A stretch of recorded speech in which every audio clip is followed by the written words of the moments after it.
tegang begitu terasa di ruang sidang Ahmad Dhani dan Farhad Abbas Kamis 19 November di Pengadilan Negeri Jakarta Selatan.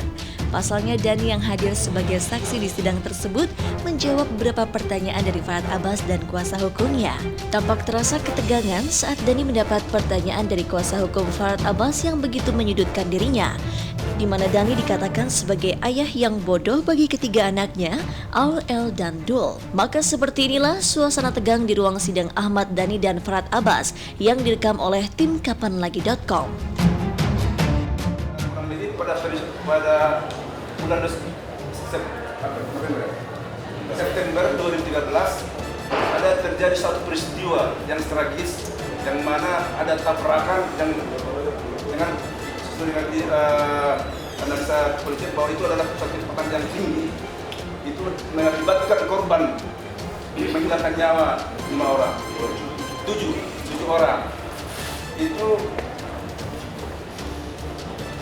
pertanyaan saya, apakah dengan peristiwa ini saudara saksi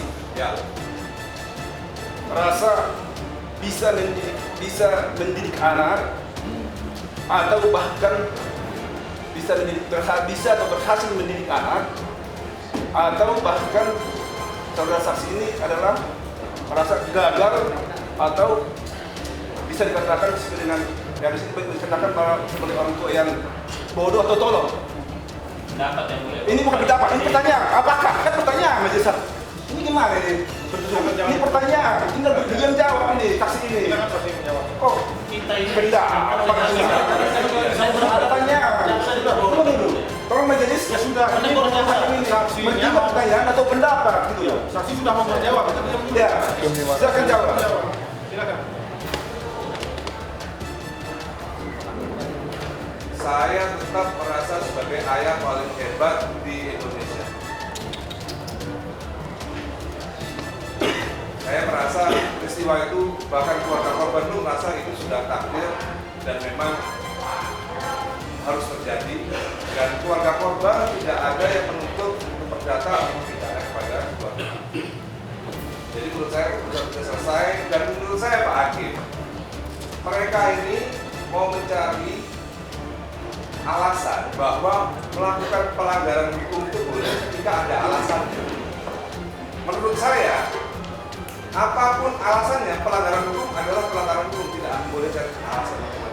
Dan mereka ini mencari bahwa saudara Farhad ini melanggar hukum karena ada alasannya. Ini loh alasannya. Jadi Farhad boleh melanggar hukum, boleh menghina orang, boleh merendahkan martabat orang. Ini yang mereka berusaha untuk lakukan hari ini. Karena menurut saya, apapun pelanggaran hukum tetaplah pelanggaran hukum harus dijaga. Ini kita menyangkut antara orang tua dan anak. Apakah ini tegas tadi Pak? Tolong pegang dadanya yang jernih ya. Apakah dengan anak saudara yang itu sampai mengakibatkan korban 7 orang pada tabrakan? Saya adalah orang tua yang paling hebat di Indonesia. Apalagi untuk dulu, saya adalah ayah yang terbaik. Boleh bawa ke sini 3 anaknya, apakah itu benar atau tidak? Dalam hal ini ya pasti bukan dalam hal ini mungkin masalah musik boleh. Tapi dalam hal ini apakah dalam apapun, dalam agama, dalam sejarah, saya adalah ayah yang paling baik. Mungkin lebih baik dari saudara.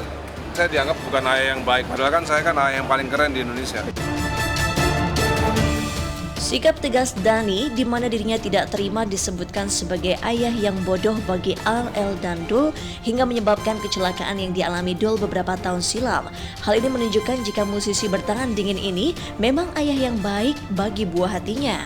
Dhani pun merasa di sidangnya kali ini ia cukup berhasil memberikan pencerahan kepada Farhad Abbas dan kuasa hukumnya jika tidak ada alasan apapun untuk sebuah kesalahan seperti yang dirasakan Dhani sudah dilakukan Farhad Abbas kepada dirinya. Sidang hari ini saya cukup memberikan pencerahan kepada pengacara-pengacara, ya, termasuk juga hakim. Saya kasih enlightenment lah bahwa perbuatan melawan hukum itu apapun alasannya itu tetap tidak boleh. Nah, jadi pihak pengacara dari lawyer sana itu mau bahwa perbuatan melawan hukum itu boleh ketika ada alasannya yang baik. Itu nggak ada. Perbuatan melawan hukum tetap perbuatan melawan hukum.